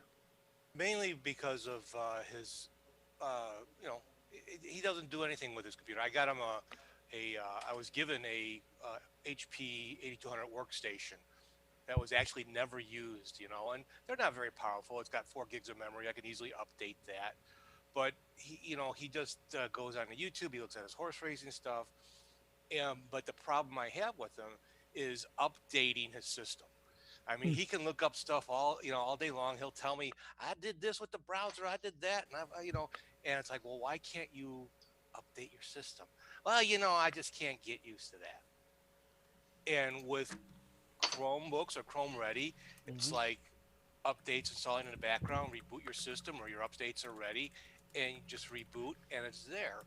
And that's what because I go there, and sometimes we don't go there for months, and I got hundreds of updates. Now right now he's just using, I have him on Peppermint 8, and I did set up automatic security updates that you could do, but there's still a lot of other functions that, like, the browsers and all that really need to be updated regularly when they come down, and I just can't get him to do it. So it's like, what system, everybody's kind of poo-pooing Linux Mint because now they're talking about going with automatic updates. For people like my father-in-law, it's awesome. It's the best thing. At least their system will stay relatively secure, and it's chances are it's not going to break. I mean, I can't tell you. I think one of the last times my peppermint system broke was because of a kernel that came out that was known to break things, but I had problems since. But being able to update a system and keep it secure in that is probably one of the number one things. Plus, it looks nice. I mean, it's easy to use. A lot of times he's sitting on a car. His daughter bought him, had him buy an iPad. So but he likes to get on a computer to watch videos of that on YouTube or horse racing stuff. He loves his horses. That's the driving factor of it. I mean, I don't know of any other system that really has good automatic updates like that. So Cloud Ready was really nice, really nice system too. I played with it for about 6 months on a laptop, and it was really nice. It's like you said, it does all its updates, and it's like a Chrome browser, obviously, just updates in the background. Throwing and I was planning on also throwing an SSD on a system, and I had it on this laptop that's got an SSD, and it was, I mean, everything else is quick, but it was like snap quick, starting up and shutting down. Yeah, well, there's nothing really running on the Cloud Ready system that would prevent, and as far as startup goes, to prevent it from booting fast. But like I said, I used it for 6 months and just to tinker with it because I didn't have a Chromebook of my own, and it was a very, very nice system. It's very easy to install, very easy to maintain, and if he's just using YouTube in a browser, a couple points behind the main Chromebooks. Yep. So I've noticed a bit of a trend with some of the Ubuntu-based distros now, where they are doing unattended updates. That has been happening for a while now. Yeah, they're running in the background, and they're because of the reasons that you're talking about, Steve. That's why they're implementing those things. I mean, face it, all of us here know when, some do it weekly. I know there's a new one, I just update it. Some have their little methods, which is fine. The fact that he never does it, and I've asked my nephew, who actually learned in 8th grade about Ubuntu, and that his teacher taught him. He knows about it. He knows how to update it. Goes over there, never, because he's on his phone all the time, and he'll never really look at the computer. So I just want to make sure he stays, secure and safe, and everything's updated for him. That's how we've ended up in the world of automatic Windows updates that reboots your computer for you. Yeah. And if you know what you're doing, you can turn those off. It doesn't. Yeah, it doesn't. I mean, my wife's, we'll just say an update's ready. Do you want to continue or not? It doesn't just automatically, that whole thing about I'm doing something else and it shuts down. I don't. I think that's just your typical. That's happened to me. Anti-Microsoft user. It happens to my wife all the time. Well, it's based off a setting in the Windows Updater. You can set it up to the hours for when that actually does those reboots. So if you, depending on when, basically what Windows does automatically now is it looks at your usage, and between when it sees it takes a look at when you're normally active on the system, and then it'll do the restart when you're not active on the system. That's what it's supposed to do.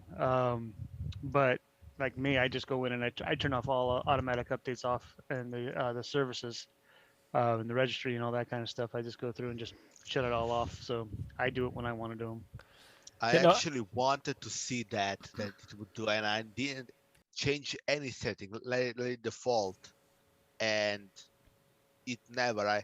I had updates waiting for me days at a time before it basically forced me.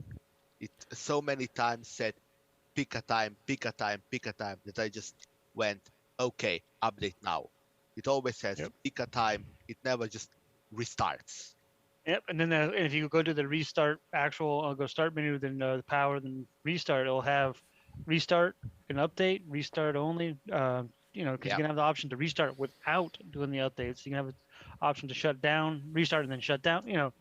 Update and shut down rather. So they've changed a lot as far as I know, yes, back in the day they would do this. They were dirty about that. They would automatically update, automatically restart, and you'd be in the middle of doing like email or work on a spreadsheet or whatever, gone.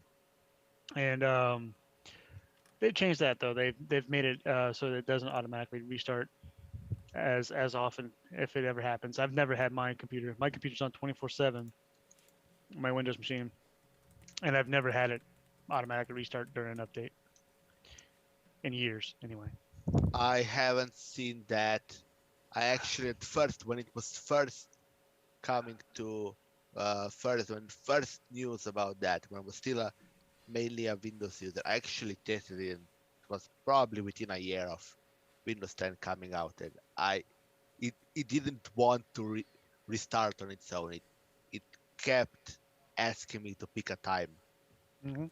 So Well, that's not my experience. I haven't used Windows in about a year though now, so I've had the privilege of not having to touch one, which has been great.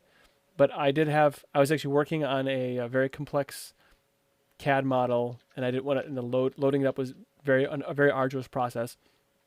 And it says updates. Basically, if you want to update it now, or like when you want to do the update. And then I said I could select the time. Remind me in. I said I think it was like 5 hours.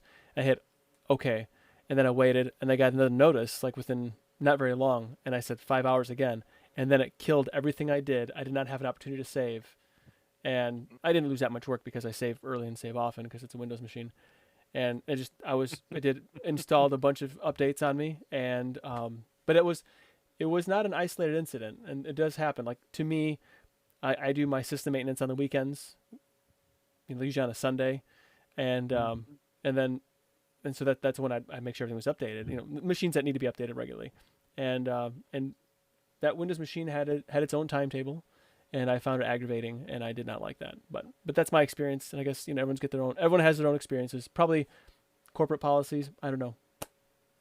It is what it is. Yeah, it was a work machine. It could have been set. There's a difference there too between home and professional. Home, you can't set policies and ways to stop it. I have All right, I'm not going to argue. I'm telling you, it's happened to me continuously, Big Pud, and I've spent hours trying to get it to not do it, and it keeps happening. Maybe it's some sort of algorithm that keeps me on its good side, because truth be told, many of the problems Windows apparently has, I haven't seen, and haven't been a problem for me. Even when trying to force them, many of them I couldn't force. Got it. Cool. Well, that must be a way then. I looked, and there was just no easy way. I ended up upgrading to professional, so it doesn't do it now, because under professional you can just set it to not do it. I don't know anything about home. I have never owned the home version. I've always got the professional version. Obviously at work we use Enterprise, so we get the extra no update restarts. So I wanted. Good. Oh, sorry. I wanted to call out Casey in chat. Said that he said goodbye to Windows permanently recently, and that he is running Manjaro KDE, and it's running great. Oh yeah, I love good to hear. So he picked Plasma to start with, and a rolling release. It'll be interesting to see how he likes that, but Manjaro is semi-rolling, right? We can get into that whole argument if you want. Yeah, I have Manjaro for my Pi. Oh, okay. For their ARM stuff, how does that work for you? I haven't tried it. I have Manjaro on the laptop, just regular old Manjaro. Then I have the Pi version, the ARM version. I don't really notice the difference between the two. Obviously, the Pi runs better than my laptop, because my laptop is very, very old. It's a old Dell Celery chip with like 4 gigs of RAM, and my Pi is 8 gigs, so it got a little up on there, but it runs smooth. I love Manjaro. It's very, very nice distro.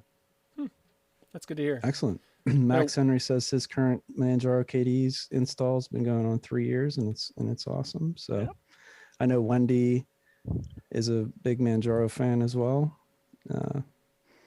Lots of people have great luck with that distribution. I think mine. I forgot to update mine for a while, and it broke, and then I just never. That happened to away. me too. I was away for. I didn't touch this laptop for almost 4 months, and yeah, I'm sure if I would have read the news and been delicate about it, but I wasn't in the mood to cheroot into the system and fix whatever I had broken. Yeah. So it was just kind of like Yeah, nuke and pave. that's one of the hard parts, in my opinion, about running so many distros at once. I've got the Pi that runs Linux. I've got 3 laptops that run Linux, and I got a desktop that runs Linux. And they're all different versions. So I have to go through on a weekly. I go through once a week on each one, and just to make sure everything's updated and tinker with them a little bit and stuff like that. And it's crazy to keep up with everything, because there's only one machine. I use one machine regularly, which is the Linux machine, the Linux Mint machine. My desktop, the laptops I turn on here and there just to update, basically. Yeah, that's actually why I run mostly OpenSUSE, because I don't have to really think about it, and I got Leap on machines I don't want to touch very often, and then Tumbleweed, the rolling release on my primary machine and on my server, which you probably think, why would you do rolling on a server? And I think, Eric, we had this discussion when I was setting it up, and I have not had any issues whatsoever. But I don't have that much software running on it. It's becoming more of a common thing, though. I think we're seeing that out of Red Hat and others, that rolling might be more of a common approach. I still think it's not something I would do personally. I think I'm more of a stable fixed release person on servers, because I tend to be lazy and just stick them in a closet somewhere and not think about it. But if I wasn't so lazy, maybe there are advantages to it. Oh, there you go. Look behind me. That's the new cat right there. Oh, that's the new kitty checking things out. Hopefully it's not a candle it's sniffing. Nah, it's checking out the stands there. Oh, okay. That's Bella. Hey, That's Bella. in my refrigerator. So there's been some software that's been released as of late. Inkscape. Has anybody played with Inkscape and any vector graphic design here? No. I've played with it a lot. No. So have you? What have you done? Well, for the hell of it, and I don't know why I do this, but for That's why a lot of fun, us do Linux. for work, I have access to a plasma cutter, so I burn Oh. out some of the most ridiculous things that you could think of. Nice. For friends and family and stuff like that. And I've used Inkscape a lot, and it converts like say a JPEG right over to DXF, and then I can throw that into AutoCAD. That's cool. And then I can go from there. I have done it a lot. I really do enjoy it. It's fun. But Inkscape is a very powerful program. Like, say, if you wanted to make like a menu, or something, you know what I mean? You could do it. And it's a desktop publisher that's got a lot of power to it. And I would think for free, it's probably just as good, if not better, than the ones that you pay for. I think I think you're right. With the customization, scripting, and all of that sort of stuff, you can really do a lot. The complaints that a lot of people had, especially if you were coming at it, there's always been this. We were talking earlier about, Microsoft and Google and other companies wanting to sort of ingrain themselves into people. Adobe's another one, especially in the design space, where their products are the market standard. It's whatever industry standard, everybody uses them. And if you don't use them, because my wife is one of the oddballs that uses CorelDRAW, she's always used it because she does sign manufacturing stuff. And CorelDRAW was for all the shop software, for the routers and all of that stuff. That's what they used because they had it all. She could do a drawing in there, and their CAD system could take that drawing and break it all up into the pieces that need to be, and they could fab it right there, on the routing system. So anyway, but because people are so used to Adobe products, that's what a vector editor is supposed to be. And when they'd come and look at Inkscape, they'd be like, well, this is different. So obviously it's worse. And if you look at a lot of their recent updates, what they're doing is actually trying to make it a little easier for people So like the welcome screen is a good example. In the latest release, they made it so that you can pick your background for your workspace. Seems like a pretty silly thing, but it's actually something that when you're creating a new piece of artwork that you almost always do. You just, is this going to be a transparent piece? So you have a transparent background. Is it going to have particular color space, anything like that? So, they're making it, these are capabilities that are already there. They're just bringing them more to the surface. So I find that to be an interesting exercise in UI design and I guess just taking feedback from users and making good on it. So Inkscape, yeah, it's an amazing piece of open source software.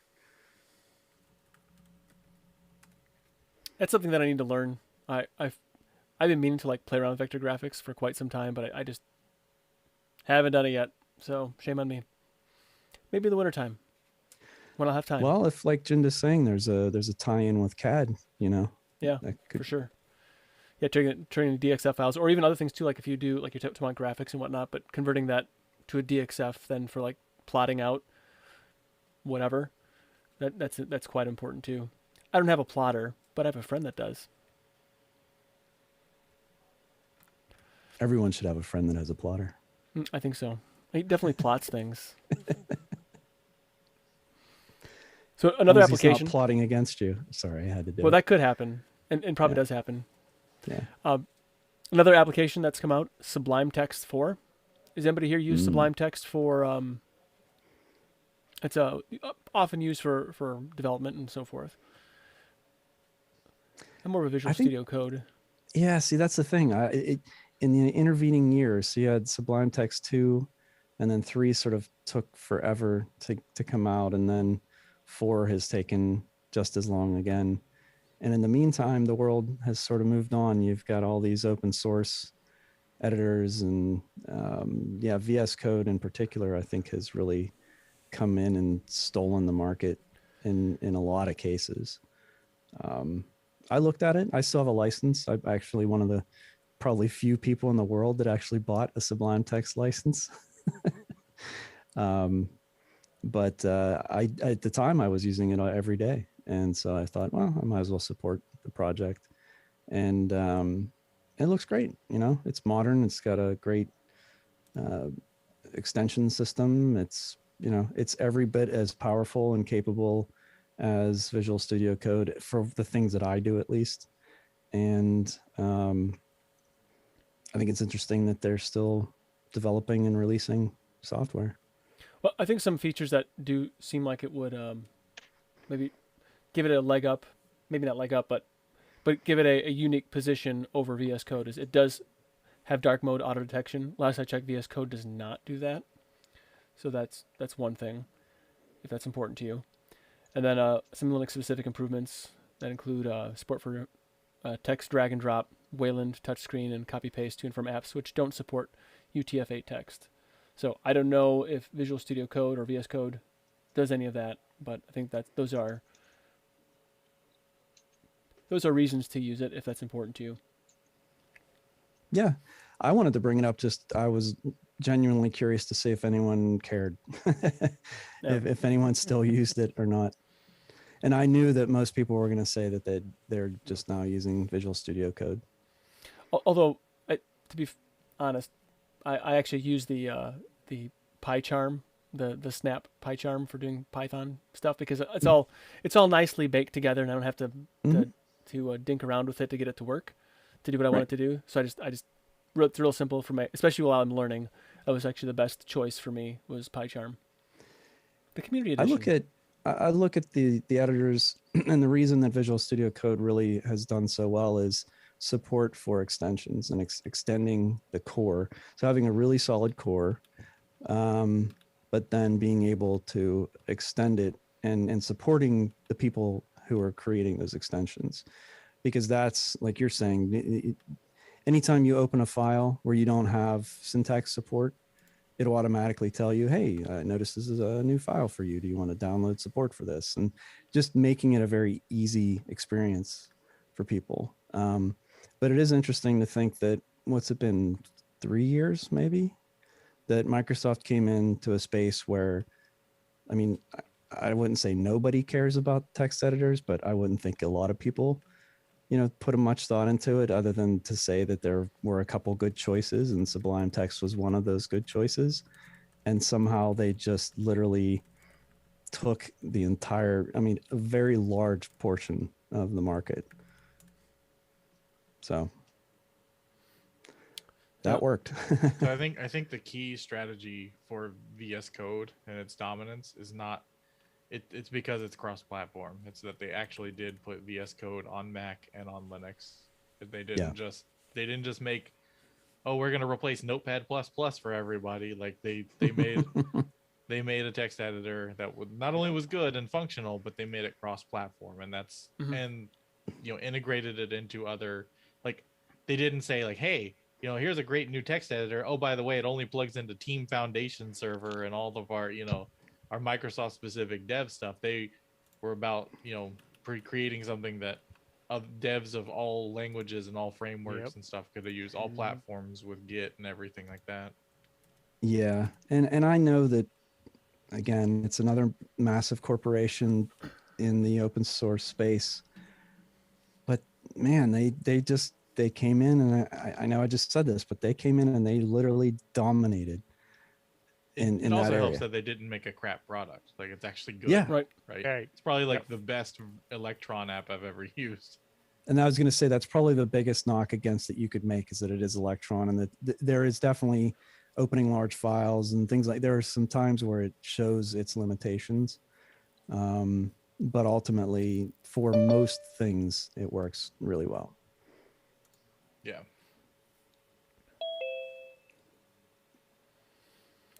Max, you got the nerve to finally join us on the Zoom. Yeah, we've angered him enough that he's going to come in and yell That's at right. us.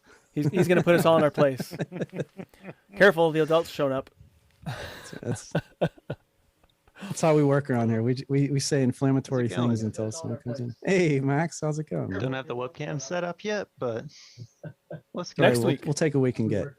We say inflammatory things until someone comes in. Oh, we can hear your YouTube in the background.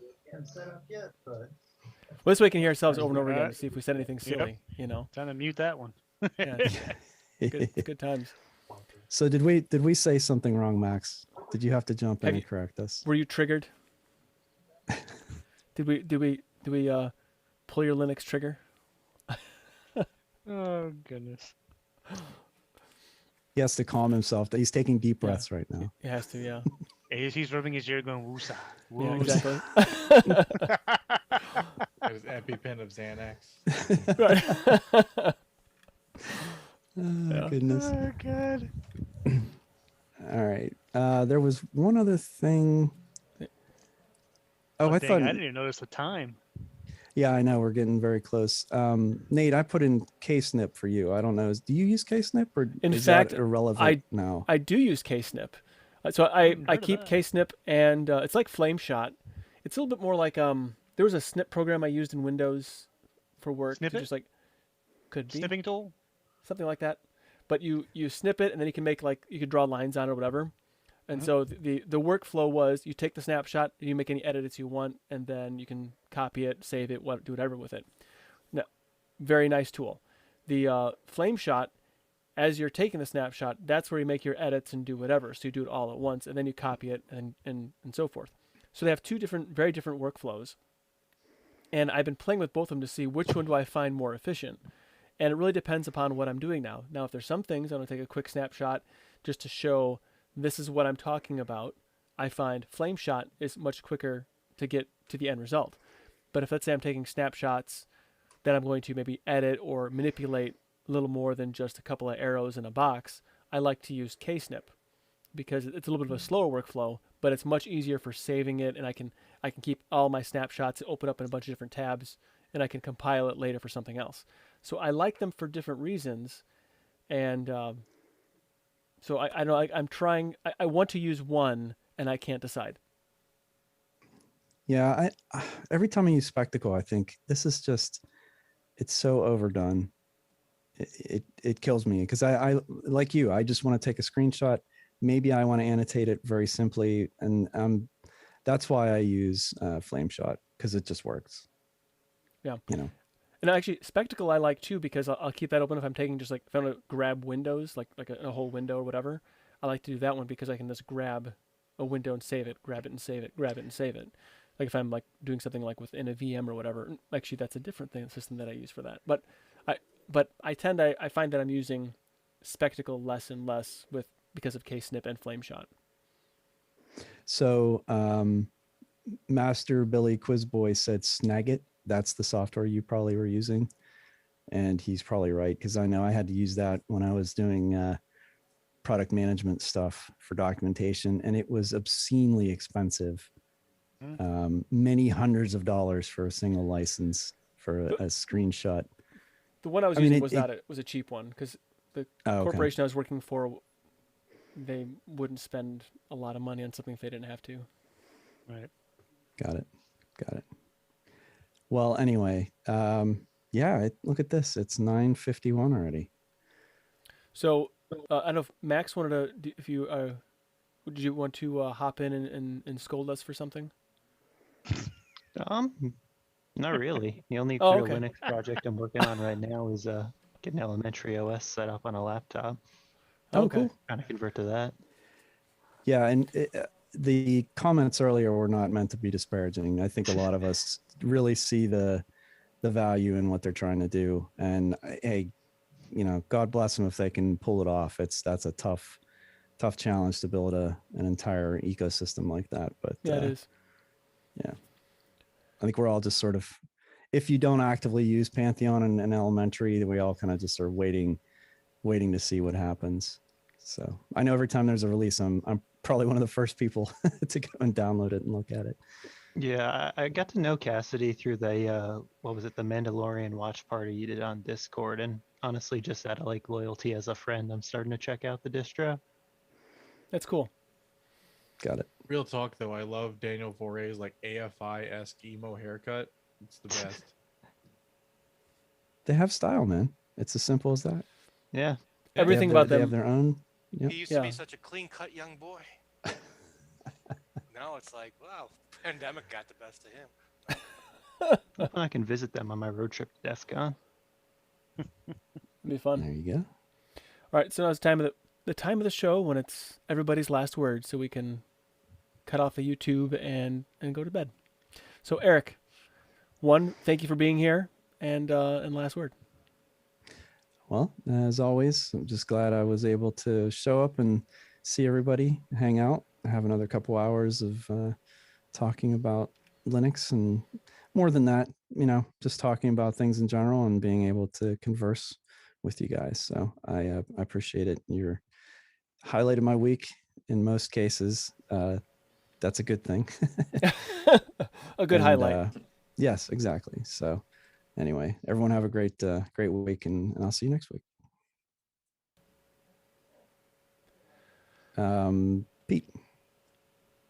Peter. I'm enjoying a 4-day weekend, so I'm right in the middle of it, and loved being here as always. Shout out to the community that, as well as this live show, there's also the BDLL Telegram group, there's Discord, there's other places. So check out the website for Big Daddy Linux and see all the different avenues you can join during the week. I encourage that. Well, thank you very much, Peter, for being here. I do appreciate it very much. You bring an air of almost like a royal Scotsman to the group, so I do like that. Just don't lift my kilt. Jinda, last word, friend. Oh, guys, thank you so much for putting up with me, and Eric and Nathan, thanks for putting this all together. And I learned so much every week, and hopefully I can come back next week, and I'll see you all then. Yeah, didn't I do the same thing? I like take notes. Like, I haven't heard of that before. Big Pod. Thanks for having me. Still trying Well, to good. get a job. Still making a YouTube. That's all I have to say. Sometimes staying busy is the best thing you can do. You build experience. You're building your resume with all the stuff that you're doing. Yeah. So there you go. Yeah. You're doing something. That's right. Colin, our friend from Down Under, Only friend. Well, no, we have two down under this time.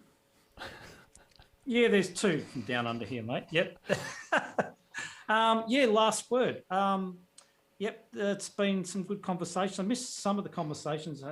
Wife had a problem with her phone, so but yep, enjoyed being here. Looking forward to trying out a little bit of a cute fish during the week if I get a chance. I'm still working on some videos, and I did take your advice. I opened up a GitHub account.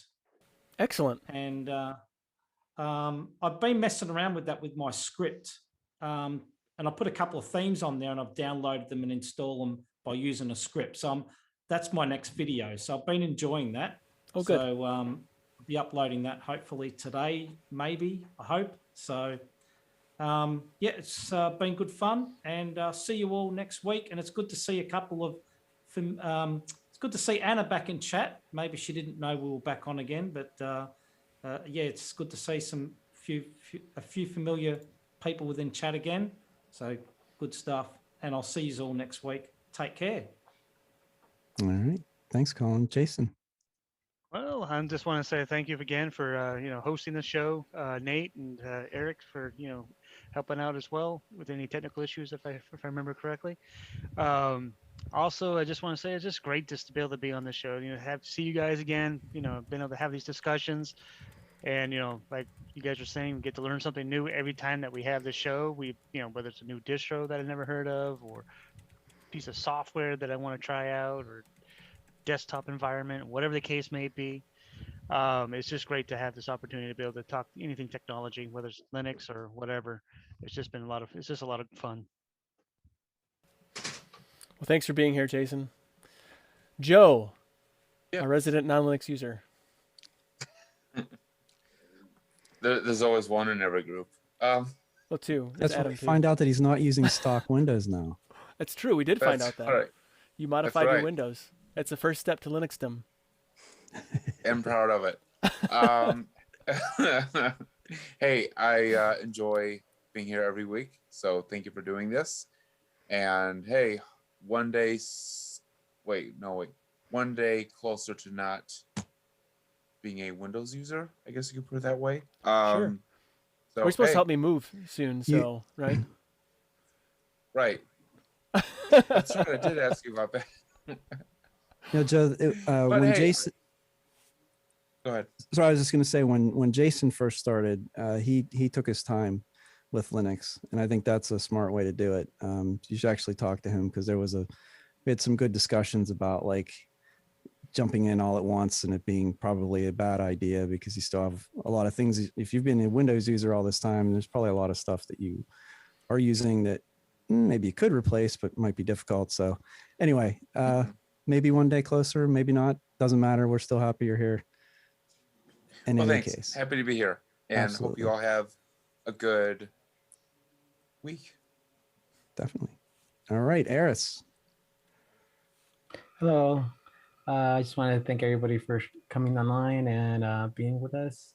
And thank you for continuing to make the show, and see you next week.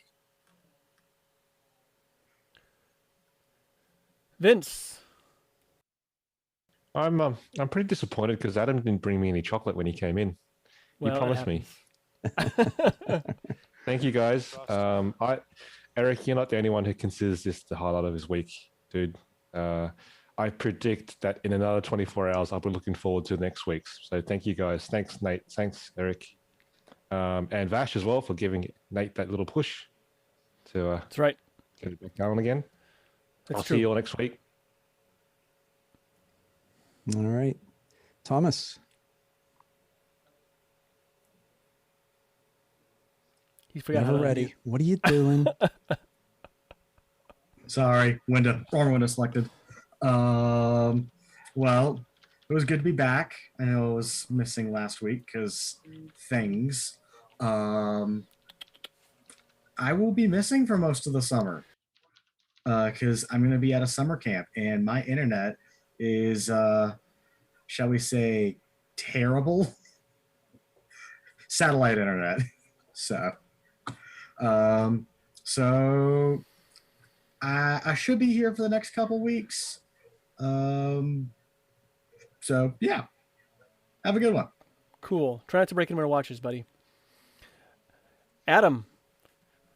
Thanks for putting this on, Nate and everybody else, Eric, etc. Just wanted everyone to know that I am jealous of everyone who has not met Vince.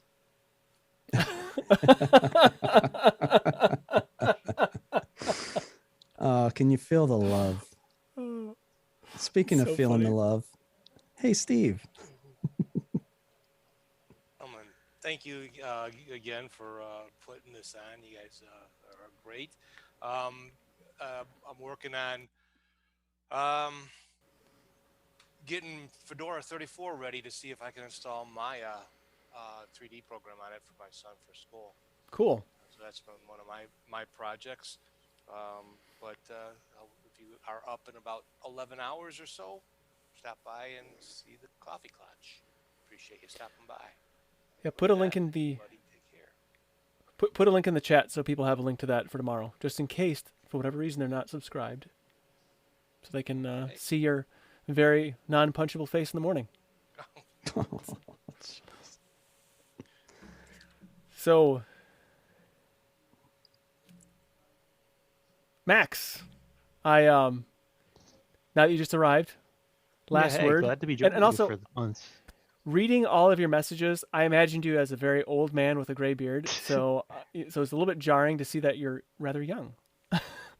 Yeah. Well, glad to be joining the group for once. Should be seeing me on camera a lot more. Oh, Looking good. forward to next week. On elementary, no less. Well, run Manjaro for this, but elementary on the laptop. The cattail. That's right. We just saw the tail. You're in. Little item. Yes. Okay. I've got 7 of those little fluffy things. Oh, little buddy. There we go. Everyone likes their little cuddlers. All right.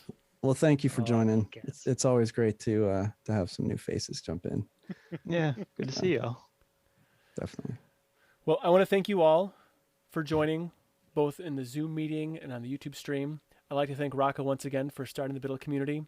Eric, also for usage of your Zoom account, because I am too cheap to buy my own. And everyone involved in the making of Linux and the open source tools possible for us to not only have this conversation here, but also to have fun and enjoy our technology. So Linux truly puts personal back into personal computer. Yep. See yous. Good night, all. Bye. Thanks, everybody. Yeah. Bye. Cheers. Take it easy, Everybody folks. take care. Wait, Colin goes for 2 hands. He's doing 2 thumbs up. Yeah. Wait.